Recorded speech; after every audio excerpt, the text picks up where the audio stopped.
Hello everybody, my name is Thavius Beck. I'm out here at the Brooklyn Synth Expo.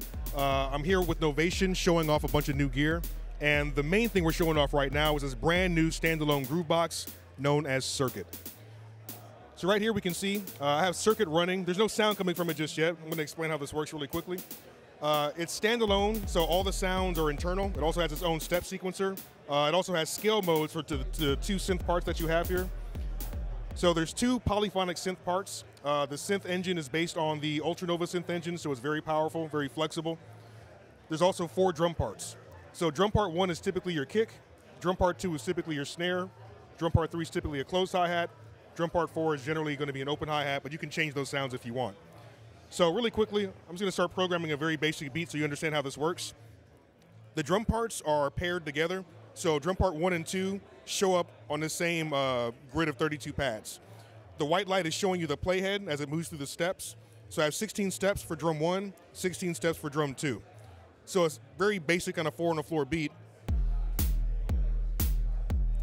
I basically put one kick at the beginning of every beat, of every quarter note. Now if I want to change the drum pattern, all I have to do is just hit one of the drum sounds to remove that step. Now I can start to change this pattern around. Now, what's really nice about this is that if you don't want to play the drums in per step, you can play them in real time as well, okay? So I'm going to go ahead and get rid of the kick sounds I have. I'll keep the snare, and now if I hold shift and press the note button here, now I can play the drum sounds in real time. So it's showing me that my snare is still active. If I want to record that, I hit my record button. So that's been recorded.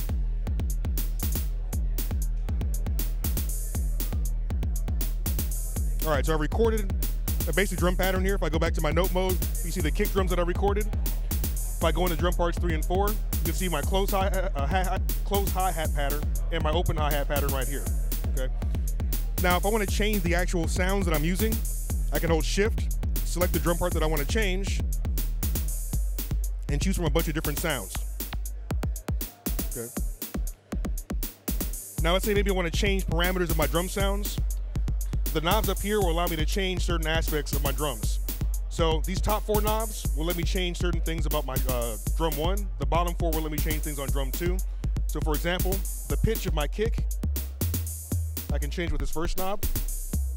I can affect decay with the second knob, so I can make the kick drum shorter or longer.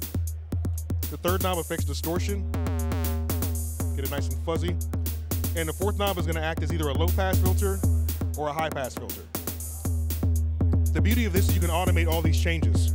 So if I hit the record button and just turn a knob,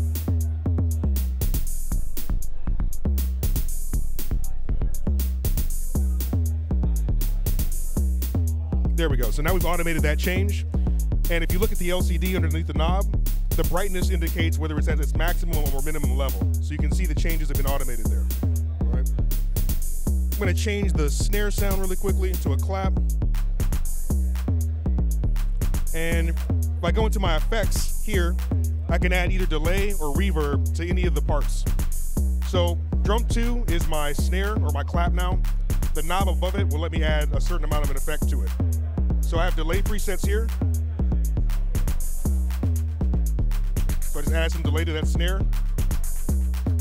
I've got reverb down here. If I select a reverb preset, I can start to add that. And again, you can automate this as well, okay? So now we just automated the reverb.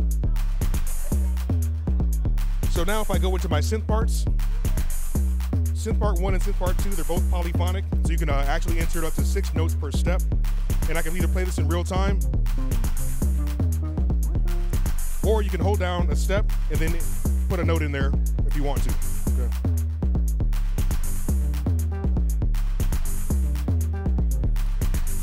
Now, when you're using the synth parts, all 8 knobs will change parameters of the synth, and these all act as macro knobs.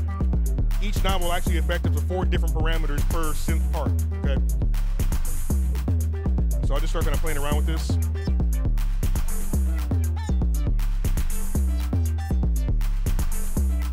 Now right now, I entered each note per step. So the length of the note is really short. It's only 1 step long. If I hit the gate button here, this is showing me the length of each individual note. If I hold down a step, I can make each one a little bit longer by just adjusting the gate length.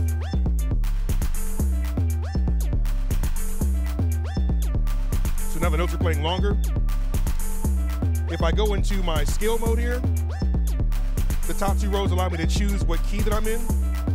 The bottom 2 rows allow me to choose a scale type. So let me change the key to C. So now I'm in C minor. Go back to the original key. If I want to change this from minor to major, now I'm in a major key. Now I'm back to minor. I'm going to go back to the synth part here, and I'm actually going to delete some of these notes. And I'm just going to make this one note sustain for a whole bar. Now with that done, I can go into the sidechain mode. And this will take the input from drum 1 from the kick, and you can use sidechain compression here.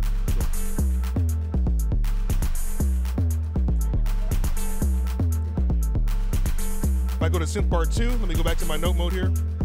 Like I said, this is polyphonic. And you can insert chords per step, or again, play this in real time. So let me put the mic down for a second.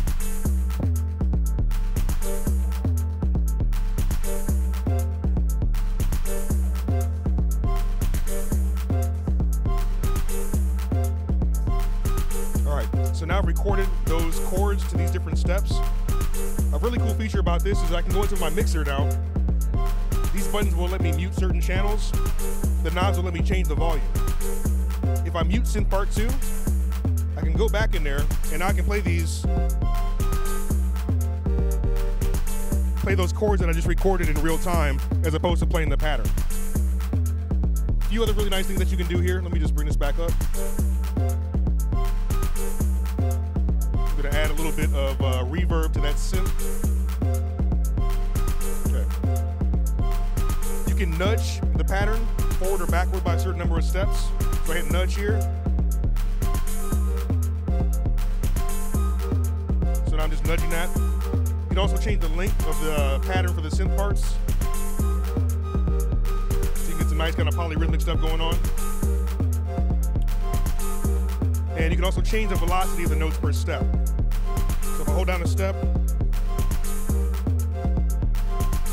you can adjust the velocity of all the individual steps there.